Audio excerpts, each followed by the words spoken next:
Hi team, welcome to our January business performance update. As I reflect on the first 4 weeks of the year, true to form, they've offered up a number of challenges for the operation. COVID really took hold within the community following the emergence of Omicron, and in the safety space, we've seen a range of events with a number of equipment fires, a significant event where a truck failed to give way, and a truck slide all occurring in the 1 week.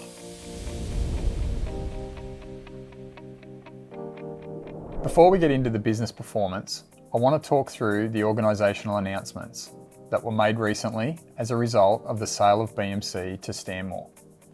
The sale is expected to be completed in the coming months, and the business is now taking steps to prepare New South Wales Energy Coal, which includes Mount Arthur, for its future as a standalone asset. So what does this mean? From the 1st of April, New South Wales Energy Coal will operate with a simplified structure. While on paper there is some change, there is minimal disruption to the operation. In fact, I'm confident these changes will strengthen the performance for our operation, and I'm delighted that as a result, I'm not going anywhere. I've been with the business in varying capacities for more than 20 years. I'm a Hunter Valley local, and I'm proud that I'm here to continue to steer the ship as we navigate what the future may hold for us at Mount Arthur. I've said from the start of the divestment process that you will hear from me first when we have a decision about our future. And there is no change to this commitment. Unfortunately, there is no significant update on the divestment review outcome at this time. And importantly, this announcement does not signal any change in that space. BHP has been clear this process will take up to 2 years, and this time frame will potentially see us to August of this year. I appreciate this is frustrating, but we know that we just need to focus on what we can control, and that is safely operating and delivering on our targets. On that note, let's get into our performance for January. In January, we had one recordable injury from Mount Arthur South, a slip trip injury that resulted in a cracked tailbone. This is not the first RI of this nature for our operation, but the team are doing the work to understand the root cause of these occurrences and put in place some controls to prevent them from reoccurring once and for all. What I can say is the number of bottom step slips, be it buses, graders or trucks, that have resulted in a number of injuries to our people are concerning. My ask is that you think about how this routine task can be such an issue and address the hazards in this space, be it build up on the steps or 3 points of contact as you traverse equipment on site. Hazard reporting and field leadership remain consistent for the month. And as I always say, these are our leading indicators for safety, so it's good to see that we've maintained our effort in these areas through the holiday period. Ultimately, strong hazard reporting and field leadership are things that keep us safe, so it's good to see that our energy is up around this. Unfortunately, in January, we did see an uptick in our community complaints. We received 4 complaints for the month, 2 for lighting, 1 for noise, and 1 for blasting. It is a reminder to all of us that what we do inside the gate can have a direct impact on our community outside the gate, and it's something that we can never lose sight of. In more pleasing news, Mount Arthur Coal has contributed over $6.2 million to small local businesses over the last 6 months. This contribution was made possible as a result of your efforts to utilise the local buying program to source goods and services, so a big thank you. January was a better month for weather, with only 10 shifts impacted, down from the 14 in the previous month.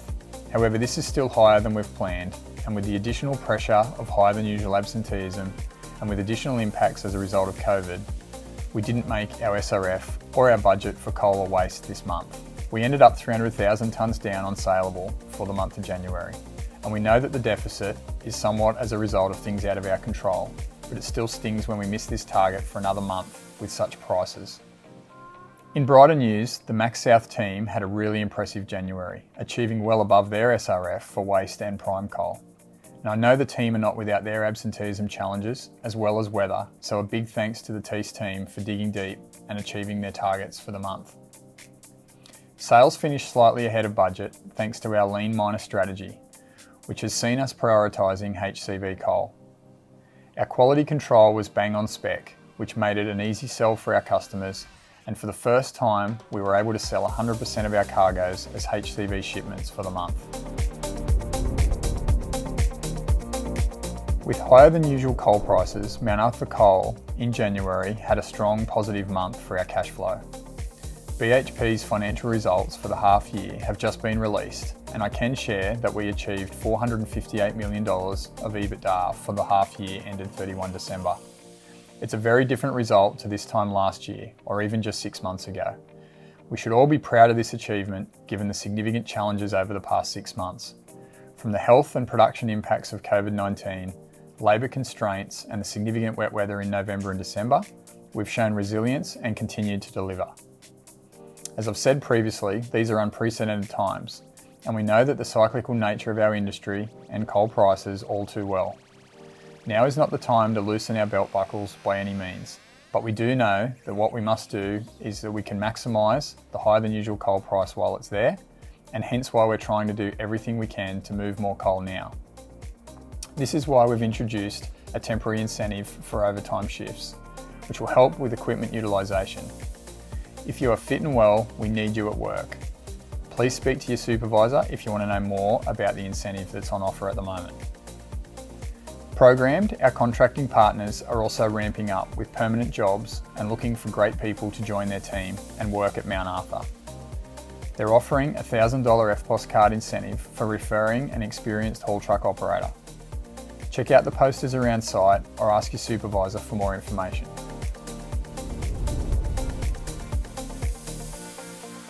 The end of January marked the cut-off for double dose vaccination as a workplace entry requirement. Thank you to everyone for supporting us on this important control. We are now 100% fully vaccinated and in Phase 6 of our COVID TARP. Although we are in Phase 6, our rapid antigen testing hub will remain in place for now. You have probably heard that the New South Wales Government continues to provide updates and changes to its controls and guidelines. And we, of course, will continue to monitor and evaluate all of these controls in line with our TARP process. Finally, I wanted to touch on the consultation for boosters as a condition of workplace entry, which kicked off this month. Consultation is open until 8 p.m. on the 25th of February, and please ensure you speak up. Have your say and participate in this process. We are genuine about wanting to hear your thoughts, ideas and feelings about implementing this control. As I mentioned at the start, February has already been a challenge on the safety front, but thankfully no one has been seriously injured or hurt.